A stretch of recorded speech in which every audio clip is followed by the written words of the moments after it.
everyone, and welcome to another episode of LunarCRUSH Live. We are back home today, and we are super excited for the project that we got on today, the graph, and Tegan from Edge and Node. But before we bring her up, John, let's hear about some social. But first, disclaimer, we do not take payment for our live stream.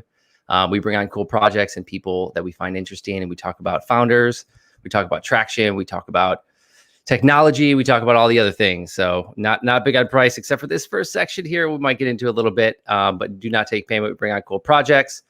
Make sure you guys hit that subscribe. We got some cool projects coming up. We got Hackin' and Hopi coming on, or Hoppo, or I don't even know, Hopi or Hoppo, I don't know, but they're coming on. And we'll have some. I think he's gonna come on with like he's got the whole avatar pseudonymous thing coming on, so it'll be fun. And then hit that subscribe button, get it going, and ask some questions in the chat here today for Tegan, and make sure they're super difficult. We're gonna hit her hard. Just kidding, make it fun. All right, John, what's up? Well, with that, Joe, I'm going to talk about price first. So let's talk about the graph and just some things that we're seeing. We added the graph on January 6th, so a fairly recent addition to LunarCRUSH. We've been following it for quite a bit. Very, very exciting project. So let's start by looking at some numbers. So the price currently 166. Over the last 3 months, it's up about 320%. So very, very nice performance, especially when you consider that the market cap is 2.04 billion, placing it at number 53 in terms of market cap rank. Very impressive. So congrats to the graph team. That's huge. Over the last 24 hours, we're seeing $323.52 million in trading volume. And currently the circulating supply, we're showing 1.22 billion out of 10 billion max. So with that, let's move on from price and talk about some social metrics that we're seeing. So over the last 3 months, roughly speaking, since January 6th, we've seen 118.5 thousand social mentions. And what that's looking at is anytime someone's mentioning the graph, the ticker, hashtags, all of that, we're collecting all of that information. We're looking across Twitter, Reddit, YouTube, Medium, lots of news websites as well. And we have a news metric. And so to just look at the activity, I mean, the high that we've seen as many as 6,572 mentions. That's actually very significant. That's a lot. And so that's on a daily basis. It's tapered off since, but there's some other interesting things that I'll point out to you in a moment. We're seeing that the social engagement measures the depth of those posts. So where a post may call out for, ticker GRT, the depth beneath it, the comments, the retweets, all of that engagement going on, we measure all of that. And so what's really exciting about that is if you don't see a lot of engagement on posts, it means that you typically don't have a very engaged community. And what we see here is actually a lot. So when we look at that engagement here, we see that the engagement's there you go. The engagement's very high. So like back on February 10th, we have over 8 million engagements. So that means lots of comments, lots of retweets, lots of upvotes on Reddit and things like that. So a lot going on. We're currently way over here at about 650,000. When we look at the contributors, they've trended as high as 4,800 unique individuals per day. So contributors is a really exciting metric to look at because it really shows how many people are talking about the graph versus just maybe a few people posting a lot or a few people commenting a lot. There's a lot of individuals. So 4810, still a ton of room to grow. Very exciting. This is also pretty exciting too. Another metric, social dominance. When we see that back here on January 16th, the graph had 1.42% of all social activity that day across all coins that we measure. Wow. And so even looking recently, we're like 0.1, 0.11. I mean, that's actually very significant. That's a lot.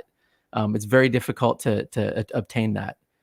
And I want to show a couple things too. So we measure the correlation of market and social activity. So very interesting to note that when we saw this huge run right in here, when everyone seemed to constantly be talking about the graph here, the correlation rank was a 5 out of 5. So when we consider that it can't go any higher than that, we can pretty much say that social activity and market activity at this moment, when the graph did its highest moment yet, the activity of social correlated perfectly. In fact, it correlated even ahead of when the price rose. So when you look at that, so very like back into here, so very exciting. Just to point out a couple other things, Galaxy Score, we measure what Galaxy Score is it's a combined metric looking at the strength of this coin over time, only the graph. It's not looking at anything else. And it's combined social and market activity. And it's very healthy. I mean, we're seeing a 60.5 out of 100. That's in the bullish camp. So it's looking very, very good, very, very healthy over time. And over this time, just to point out, we also measured the who. So who is posting and who is most influential over this period of time. So when we look at it's weighted towards engagement, but also how much activity, how much popularity does that account have?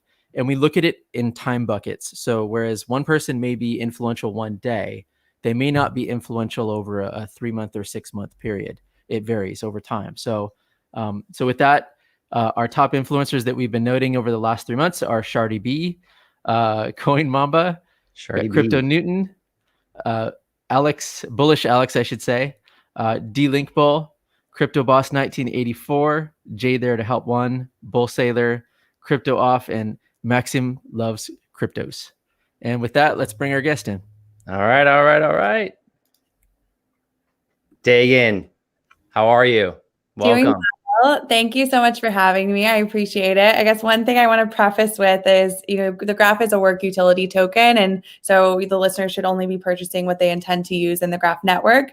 And the graph has fundamental value. So really excited to talk about that value today. Right, exactly. So with that, I mean, tell us, so you're the business lead at Edge and Node.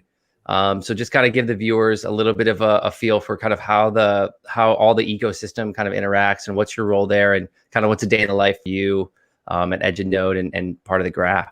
Yeah, absolutely. So the Graph Foundation launched GRT. The Graph Foundation is really kind of stewarding economic growth and development within the Graph ecosystem.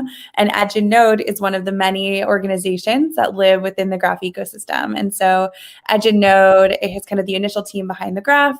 We're focused on building a very vibrant, decentralized future, helping to kind of contribute to the Web3 stack and making sure that is fully decentralized. And so we have a service agreement with the Graph Foundation to provide different marketing, technical use cases for the Graph. But the Graph Foundation is overseen by the council, which is a 10-person kind of multi-sig, and each person kind of represents a different community member within the council.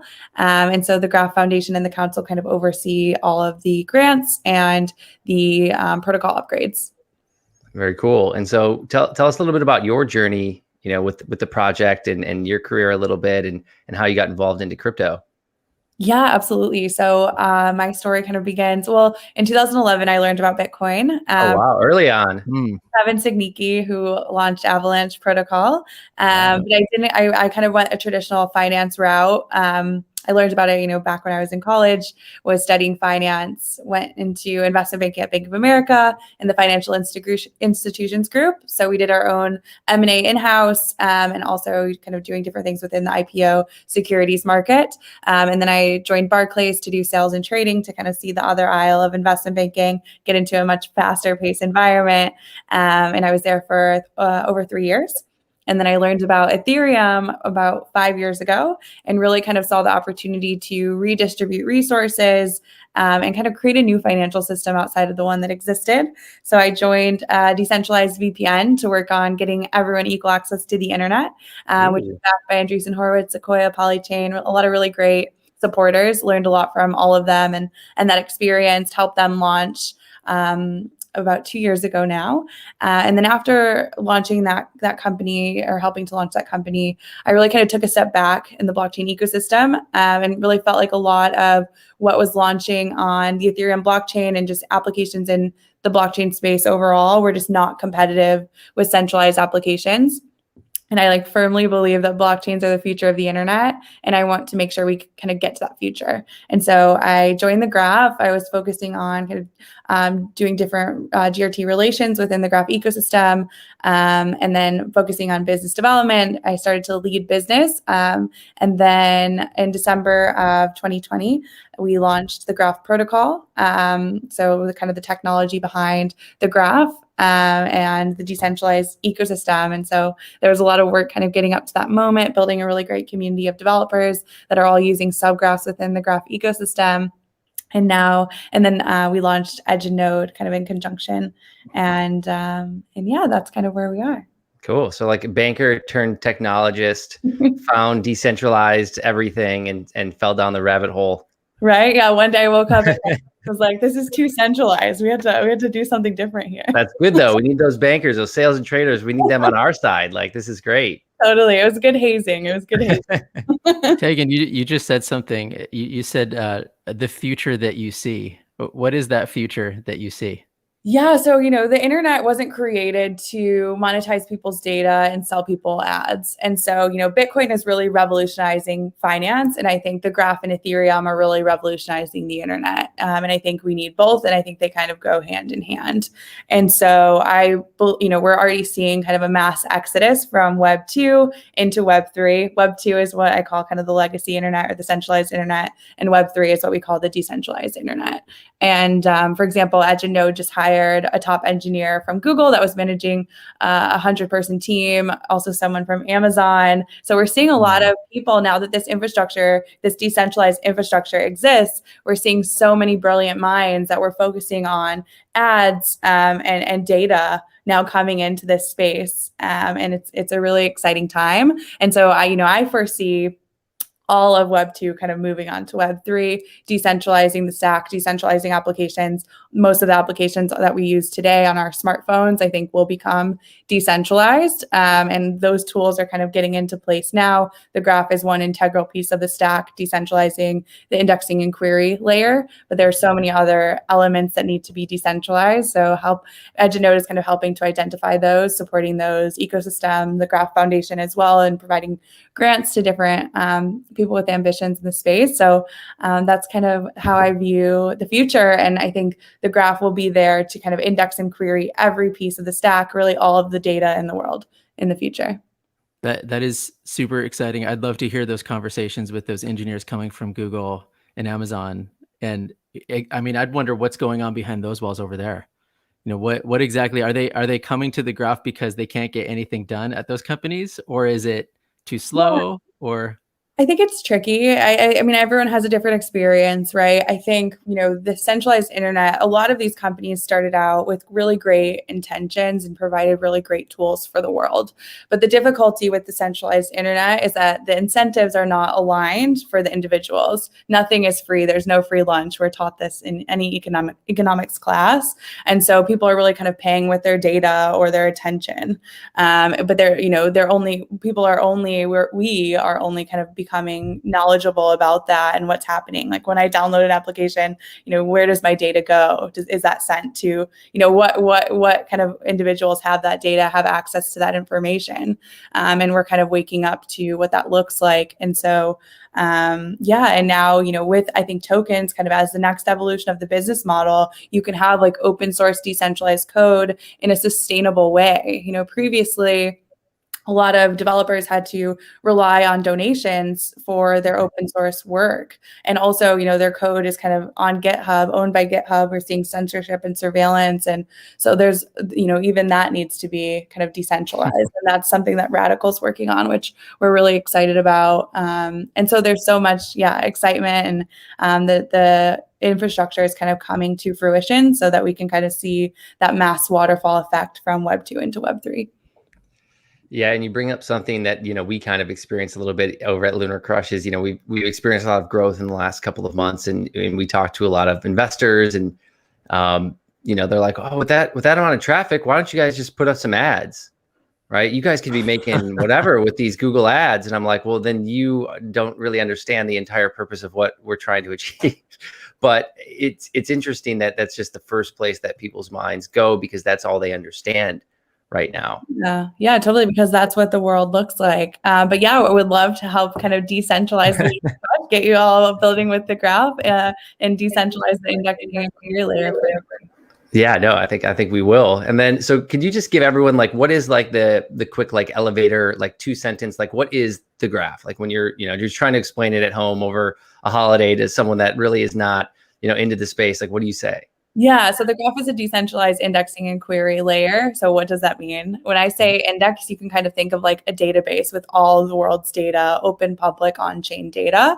And when I say query, you can almost think of search. So kind of like what Google does for the web, the graph does for the blockchain. With Web 2, you had all of this great data, but it was really difficult to access that data in the web until Google came out with search. And Google, indexed all of the web's data, which was super radical at that time. And so the graph is indexing and querying all of the decentralized data, which still kind of seems a little bit radical, but given the amount of developers and traction, it's all real now.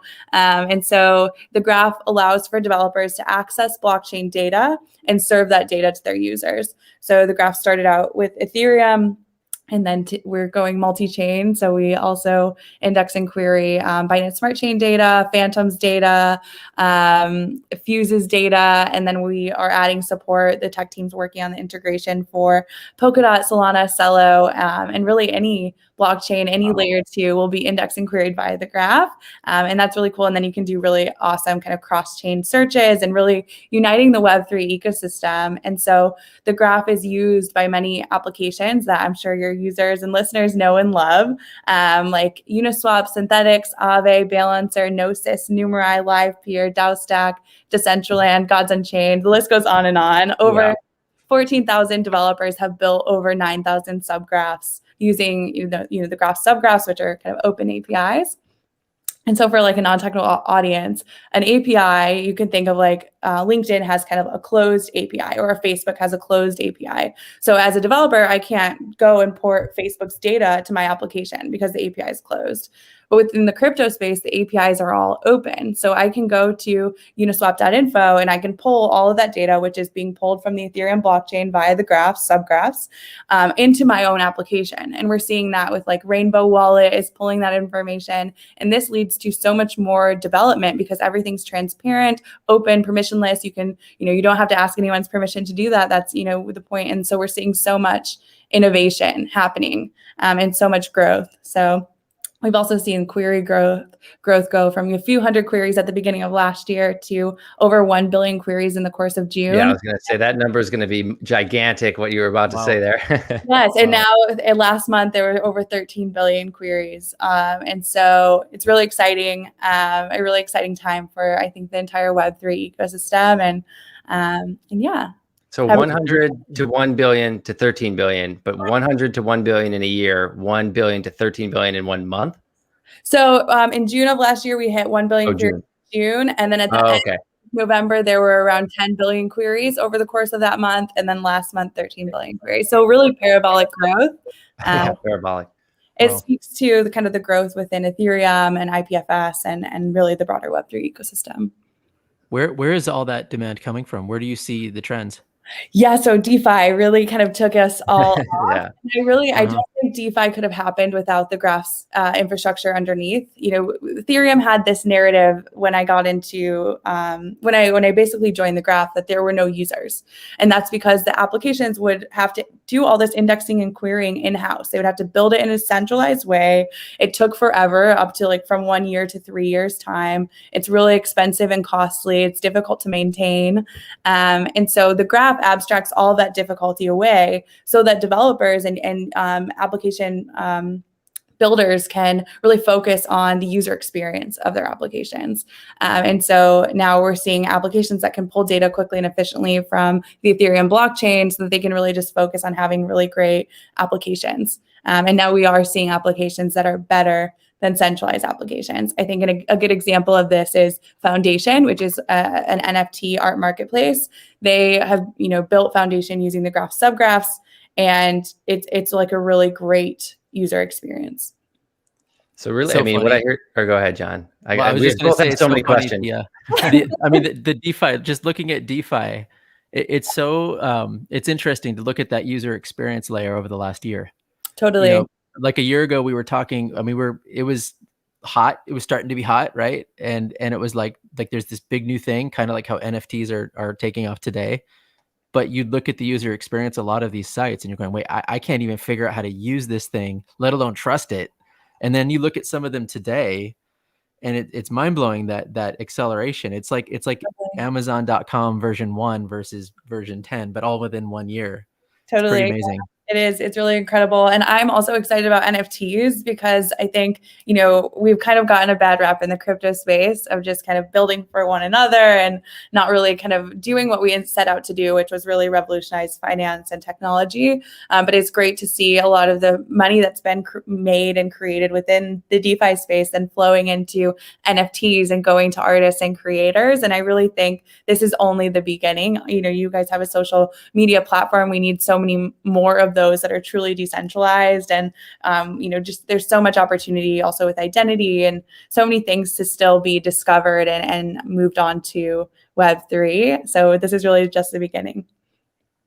Very cool. I like what you said, and it's like the graph is unifying Web3 while maintaining the privacy that the internet was supposed to have, at the beginning. And it's like when you think about TCP/IP and the way that everything was developed, and there were originally competitors to that, right? And it ended up just being one because the US government decided that was it because they made it. But the internet with decentralized applications and so many chains, it's like it's kind of segmented, but it's like the internet doesn't work well if it's still segmented. So it's like you guys are kind of filling this gap that's still allowing for the future that's out there. And so it was such a pivotal, I feel like, piece to the infrastructure that, we didn't have in 2017. Totally. Right? And we couldn't do. Totally. And I think, people think when they think interoperability, they think about like at the base layer, the blockchain layer, interoperability, like what Cosmos and Polkadot are doing. But I really think that interoperability will come at the indexing and querying layer. And what's exciting and that the graph uses, the graph subgraphs, it's GraphQL and TypeScript. And so GraphQL was a language that was created by Web2, by Facebook, that a lot of Web2 app developers use. And so developers can come and build on Ethereum without needing to know Solidity. They can just build a subgraph really easily. And so we're going to then bring that to all other chains, really unifying that ecosystem, making it really easy to spin up dApps, which are decentralized applications on blockchains. And I think that we will see, back in the day, creating a website wasn't as easy as it is today. You had to identify which pieces of the stack you would use to create a website. It was really complicated. And now today, anyone can do it. It's like 2 clicks, you can create a website. I think the same thing will happen with dApps. It'll be 2 clicks to create. Anyone can do it. We make it it'll be super easy to kind of create that. You don't need to be massively technical. And I'm really excited for that feature because that's when I think we'll see a ton of innovation and things, we couldn't even comprehend at this time. Yeah, I think that rings a bell for John, who, has probably been making websites, for a long time and built an entire company to build websites in 2 clicks. So it's like, seeing that progression probably makes sense to you, right?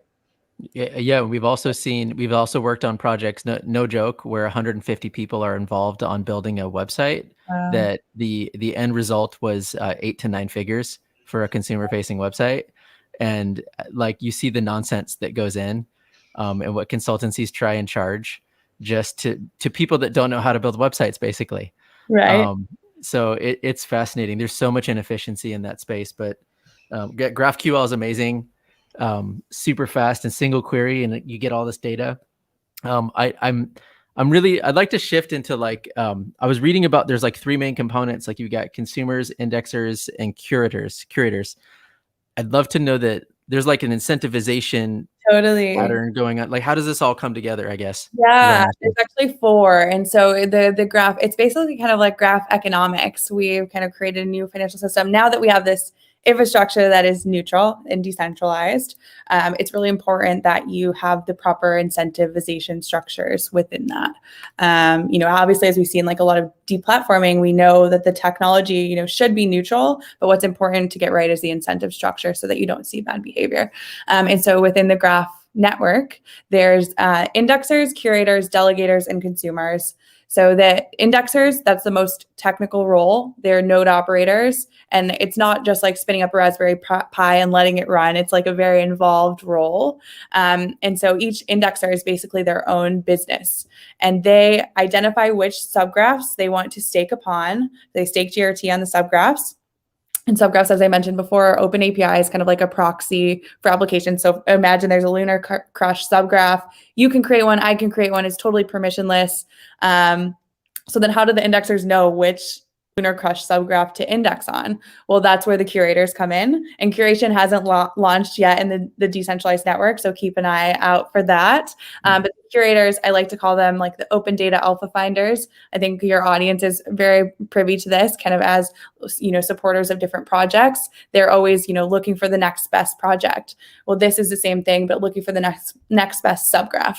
And so if they know that there's like a new Uniswap subgraph coming out, they can get their early mint signal on a bonding curve, so that, the earlier you mint that signal to the indexers, the more you earn.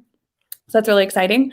And then there's the delegators, and this is the least technical role. And the delegators just need to pick which indexer they would like to delegate to. They delegate GRT to the indexer that helps to secure the graph network. Delegator's stake can't be slashed, so it's different than like the Cosmos ecosystem where it can. So as a delegator, your principal stake is safe.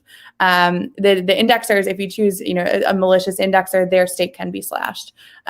And so the delegators earn over 20% right now APY in the graph network for doing that act of just kind of staking with an indexer.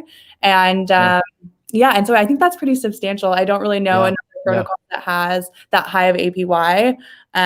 It's like much higher than 20% right now, but I say 20% to kind of under promise, over deliver, because we over time I'm sure it will kind of come closer to 20%. So explain that a little more. So someone's basically staking with an indexer. They're getting 20%. How does those payouts every day, every week, or how does that work? Yeah, so right now there's over 170 different indexers on the graph network. Over 27% of the total GRT supply has been staked in the network, which is pretty substantial.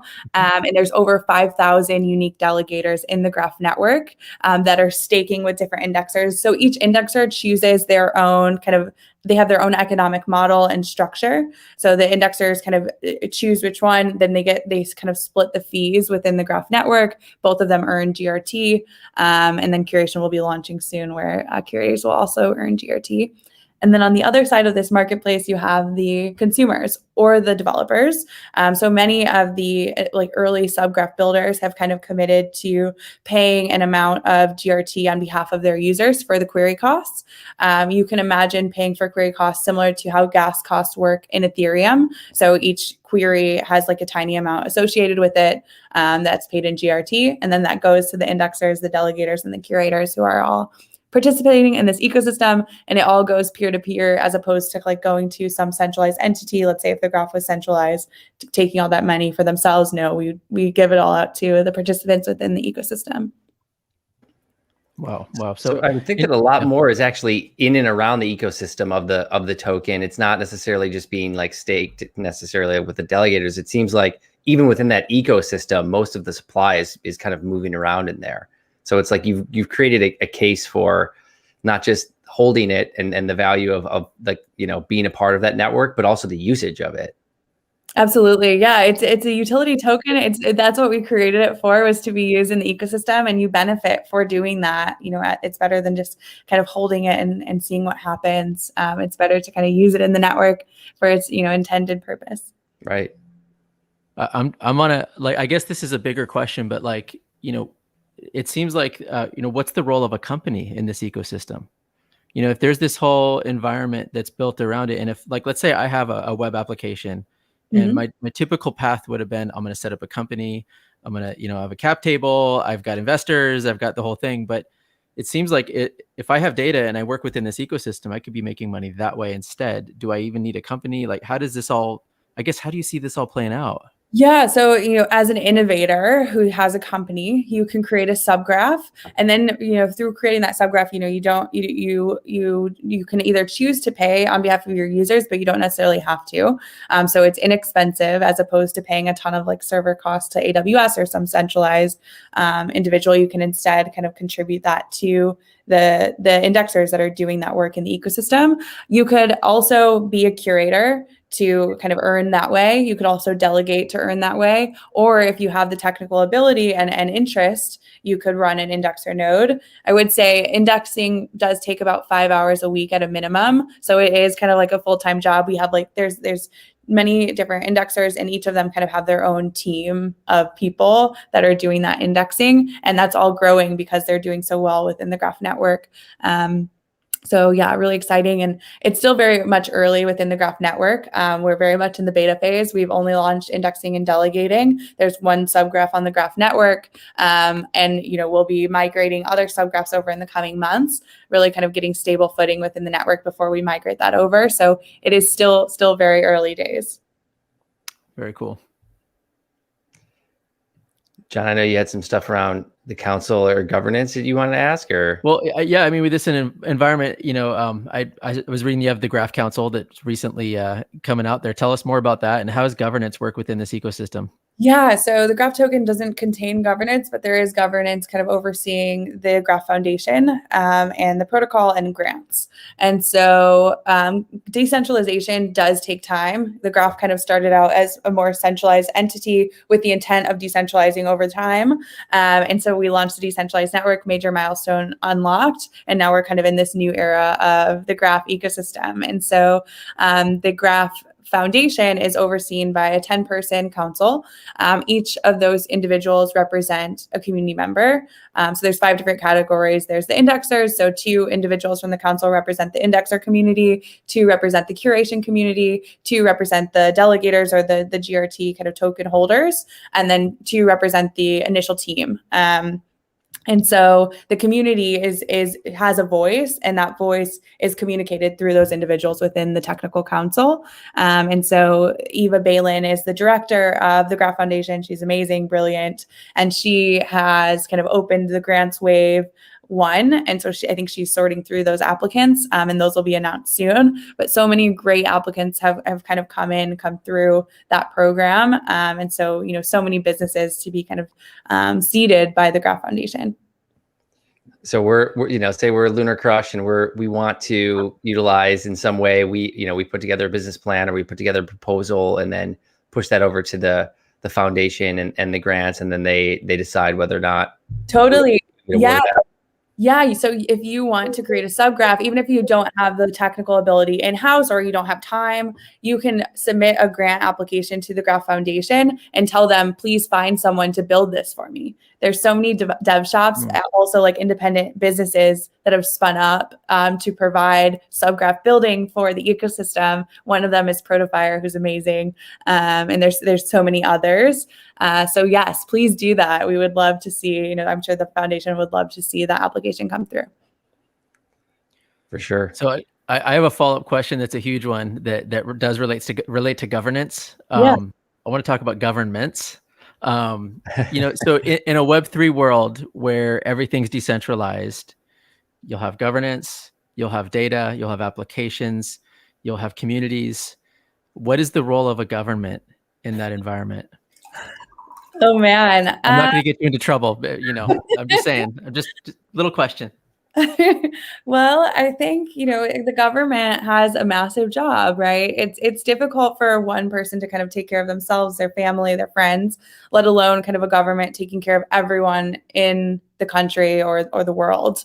And so I think governance within these different protocols is a way for them to kind of take care of their community. But I think there's still room for governments to kind of oversee and kind of help within this ecosystem. Again, like the incentives within the government are not aligned in so many different ways, with the Fed kind of printing so much money and kind of the fiat dollar depreciating compared to Bitcoin and other currencies within this ecosystem. And so Yeah, and so we need to realign incentives. I think they need a new governance structure potentially, and so I think this is a great kind of these governance structures. Governance best practices are still being identified. There's not one solution for governance. I think that's going to be identified in the coming months, coming years, and so kind of the Graph Council has kind of taken an approach to do a GIP process, which is the Graph Improvement Protocol, Graph Improvement Process. And so anyone can vote if you're a delegate or an indexer, or even if you're neither and you want to have a voice, you can vote on any GIPs that are moving through the council. I believe there have been 2 to date. And so you can actually go to the Graph Forum and kind of keep an eye on all of the governance proposals kind of going through. Very cool. Yeah, it's interesting. You brought it back to Graph. Stay away from talking about government. Yeah, but I mean, it's like I think it's just like the ebb and flow of the ecosystem. Like, it's not like you were here in 2011. I mean, John 2013, and then me like 2015. And it's just, you've probably seen the progression, and it's not just, a bunch of gamers and, hackers and then people kind of coming into the industry. It's like, now it's like Tesla, and now like and it's not just like the money coming in, it's the talent. Totally. And I think that like next generation of developers that have spent like probably a little too much time at Google or Amazon or somewhere else, and they said, I want to go build something different. I want to challenge myself a little bit more. And I think it becomes difficult for any large company to challenge every single person, as much as a startup could potentially challenge someone, right? it just doesn't work. So I think we're seeing this kind of next generation of talent coming in, and it's super exciting. And it's like, you guys have built this ecosystem of developers, which I think is going to really kind of bolster. It's kind of what I think of like Shopify. It's like they've always said, we're going to pay our developers more than we're going to pay ourselves. I don't know if that's still a thing. That was a couple of years ago, but I mean, that just catapulted them with the talent there. Totally. Yeah. My CEO, Yaniv Tal, he is very much a visionary, lives in the future, and one thing that he said the other day that I found very profound was just kind of like, you see so much repetitiveness with technology now. It started out very innovative, kind of changed the world, but now we're seeing like the iPhone revert back to the iPhone that was kind of the original version, because there's not too much you can do beyond all the innovation that they have brought.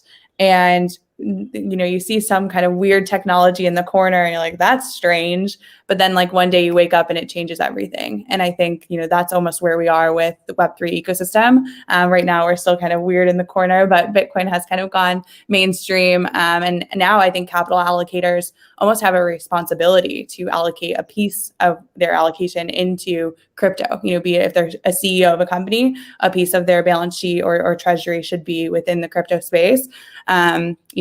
Capital allocators between funds, hedge funds, asset managers, like you have a responsibility to your clients this is no longer a lottery ticket. This is now an asset class, and you need to start paying attention or you're going to be left behind. Yep.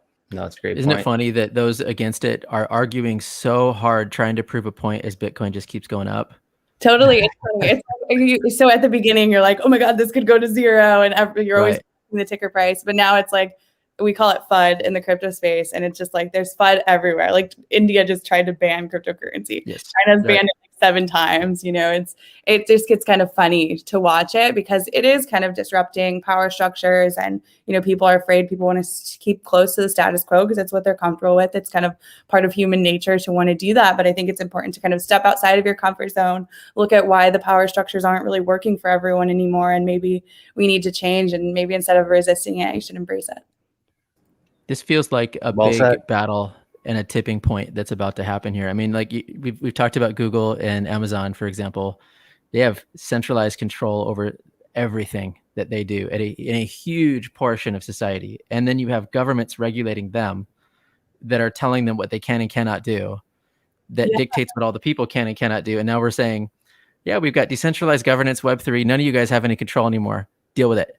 Yeah. And I mean, I think they're in a really tricky place, and I sympathize with like Google and Amazon and Twitter. It's like because you have this centralized control and power, you feel like an obligation to do what's right. And you're like, they're as big as nations now. And so, they have to kind of, they're acting as if they are kind of governments.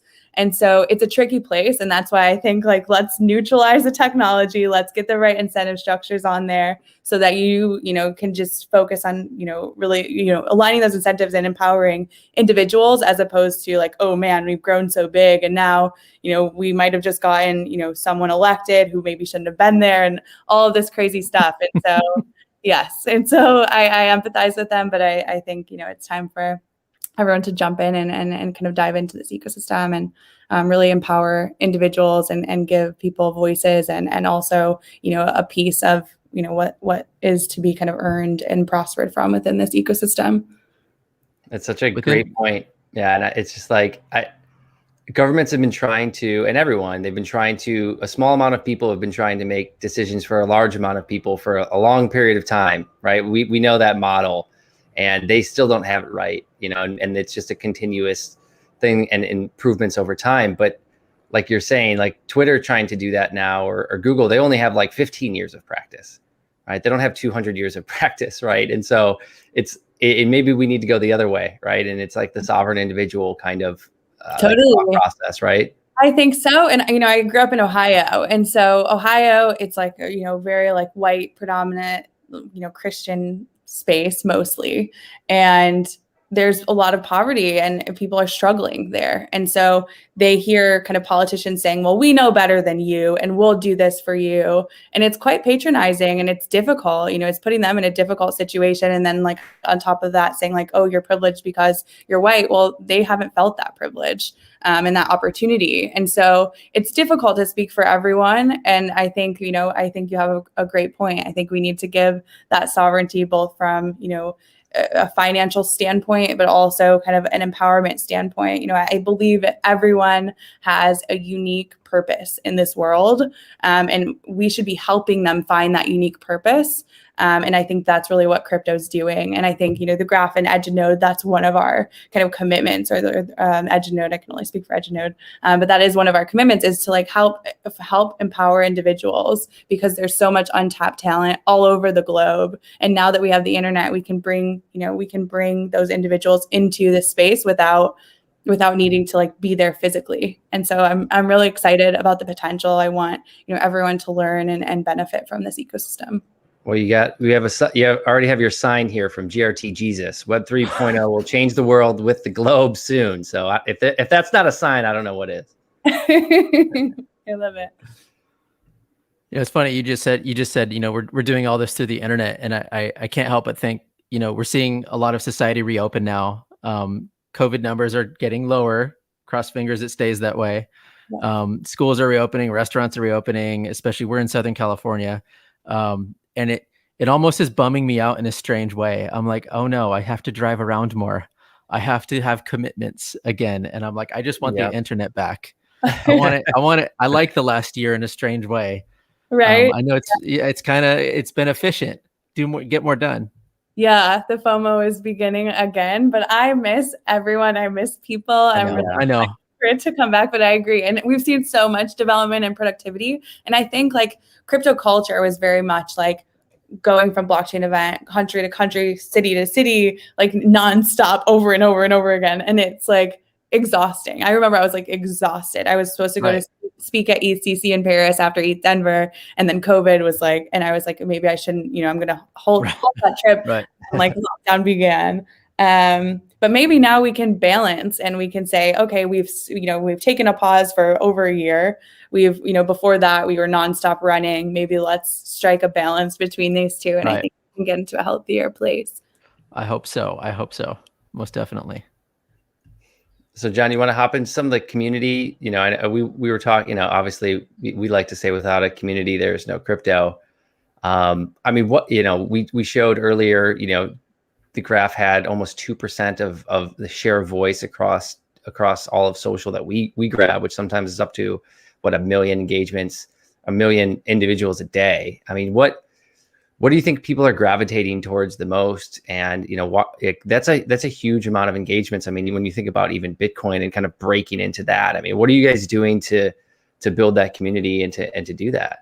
I mean, I think it's exactly what we talked about, is like empowering them, giving them a voice, making them feel heard, helping them find their talents. I think, one mistake that the crypto space, I think, has made is just like being developer focused, not really like accepting business or marketing minds into the fold. And like, we're creating a new internet, we're creating a new financial system. We need every single skill set that exists across the globe in this space, not just technical developers. We need everyone. We need the marketers, we need the business development minds, we need the analysts, we need every single person. So like, come and, there's something for you to do in this space. So don't be afraid. Step out of your comfort zone, leave your day job if you're, in a privileged position to do that. Leaving Wall Street was extremely scary and hard, but I'm so grateful that I made that leap and that jump. Right. And so just kind of empowering everyone. The graph started focused with like the developers, iterating for the developers, giving them something they need, to build in this ecosystem. And then also kind of inviting in the indexers, inviting in the curators. We did a great curator program. There were over 2,000 individuals that signed up for that program. It was a very intensive program. We had them do so many different action items, learn all about the protocol, fill out forms. It was kind of like a course almost. And so after that, they got it. They understood the importance of the graph, what Google does for the web, the graph does for blockchains. We focus on-chain data, whereas a lot of people are familiar with Chainlink, where it's kind of like bringing off-chain data to the real world. We bring the blockchain data to the rest of the world. And we partnered with Chainlink. So all of Chainlink's Oracle data can be indexed and queried via the graph. They're a great partner. And so yeah, just giving everyone a voice, making them feel heard, and really kind of empowering them to, find their passions and go for it. Amazing. Powerhouse. Graph and Chainlink together. Yeah, no, I was just like, my mind just kind of exploded. Yeah, right. I wanted to throw this question in there because we keep talking about the word Google keeps coming up in this. So we should do a word count on this live stream. But what do you think of this often quoted comparison with the graph being Web3 equivalent of Google? And we've kind of addressed this, but any more insights on that? Yeah, it's similar. I think it is like a one-liner that, people can kind of captivate in their minds what the graph does in that way. And so, it's very different because we're not monetizing people's data or selling people ads, but in the sense of like accessing the data that's out there and bringing that to the individual, allowing for the developer to bring that to the individual, empowering the developer to bring that to their users, is what the graph does. And so it's not a direct comparison because the graph is not search. But the graph is kind of this decentralized indexing and query layer. And so what the graph is doing is very new. It's different than anything that's ever been done before. So it's not a direct comparison, but I think it is a way for people to, for it to click in people's minds, kind of what it does and why it's needed. Interesting. Cool. Got another one from Miss Hacker 321 on YouTube. Don't you think having a graph council defies the whole purpose of decentralization? Everybody should have a role. Yeah, so I think it's a great question. I think that decentralization takes time. You have to build something, you have to iterate. Building a company takes a really, really long time. Building a protocol takes even longer. And so this is kind of just the beginning, but that Graph Council, there's plans for it to decentralize even further. So the Graph Council, their job is to hear the community's voices and relay those voices into the protocol. But there's talks of potentially turning that into a DAO. But right now, like I said, the best practices around governance are not there. And so we're waiting to kind of figure out how to do it the best and the right way. But I agree, there's so much more to do. There's so much decentralization to be done. And we would love to hear everyone's voice on how you think we should do that. So please get involved, vote. We would love to hear from you.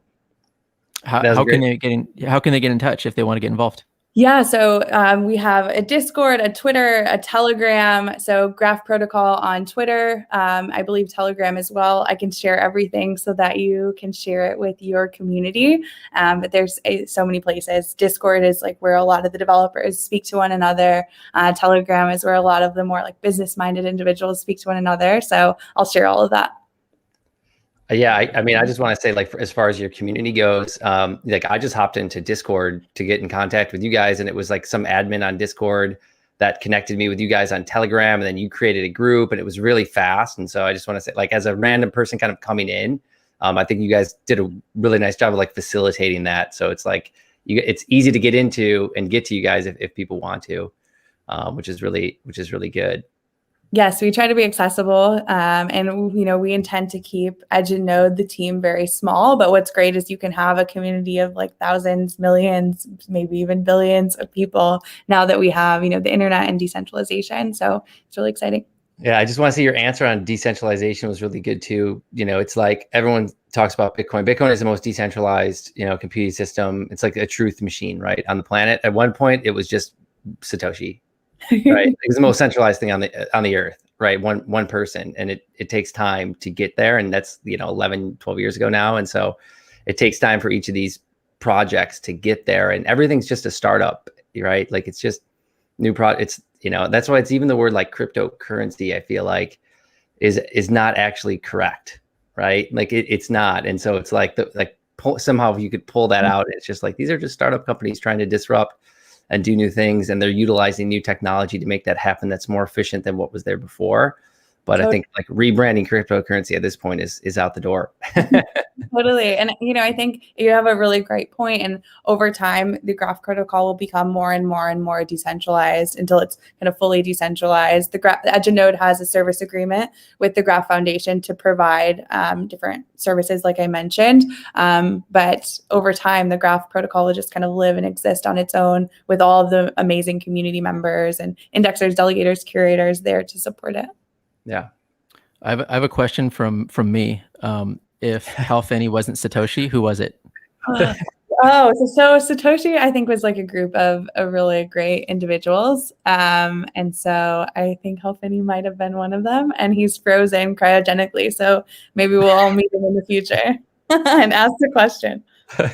Wow, amazing. All right, back to Graph. Can you explain the past proposal allowing indexers to withdraw rewards without undelegating? Does this benefit delegators? I think it does. So we've kind of seen some tribalism emerge within the Graph community, as you do. So kind of indexers versus the delegators, which I think it's really important to kind of unite and realize we're all in this together. So the indexers had a proposal that they could kind of unstake their rewards or kind of create a separate bucket for those rewards so that they can pay their costs. It's really expensive to be an indexer, and there are costs associated with that. And so those rewards being used to pay those expenses allow for healthier indexers that are more sustainable over time. And so I'm very much in favor of that proposal because I think it's great for the Graph protocol and the ecosystem and all of us to thrive. And so I know it seems like, we're worried that, if they are able to sell those rewards, it could impact, the network. But I think it's beneficial overall. And I think they should be allowed to do that. Cool. We have one more question. That's a great question, and paying so close attention to the Graph ecosystem. Love it. We have one more question from James E.T. Do you have an estimate for when subgraphs will have migrated off of the host service? Any timeline you can share? Yes, thanks for another great question and paying so much attention to the Graph ecosystem. Yeah, so we are just making sure that we have stable footing. There's a massive payments breakthrough that we are going to be announcing soon, so keep an eye out for that. And so this is it's expected to happen in, I will say, the coming months, but stay tuned. Announcement. Any more insights on that was that. And what is that exactly? Any ballpark in terms of what that is? I would say, keep a close eye out. But we don't like to set timelines. We like to do things right and correctly. And so that is what we're doing here. But very soon. Okay, cool.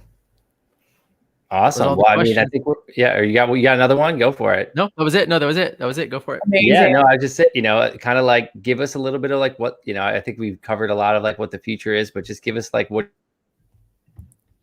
you might have lost me. Am I still there? I can hear you. Yeah. Cool. Hey, Joe. We can hear you. Yeah. Just what's the future? What's the future going to look like over the next year? And then, what do you want to leave us with today?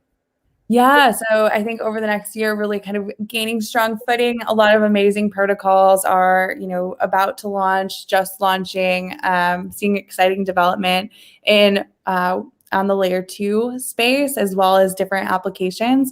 And so the Graph is here to index and query all of that data, and really moving a lot of Web 2 into Web 3, aligning incentives and empowering individuals.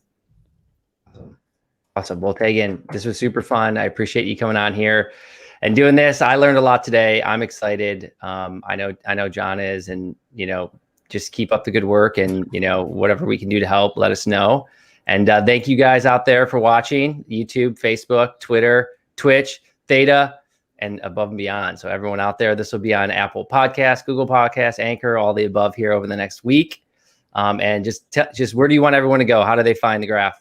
Yeah, Graph Protocol. You can also find me on Twitter at the Kline Venture. And thank you so much for hosting. This was really fun. We should do it again soon. Cool. All right, Tegan, thank you. We'll chat with you backstage. Everyone, thank you so much.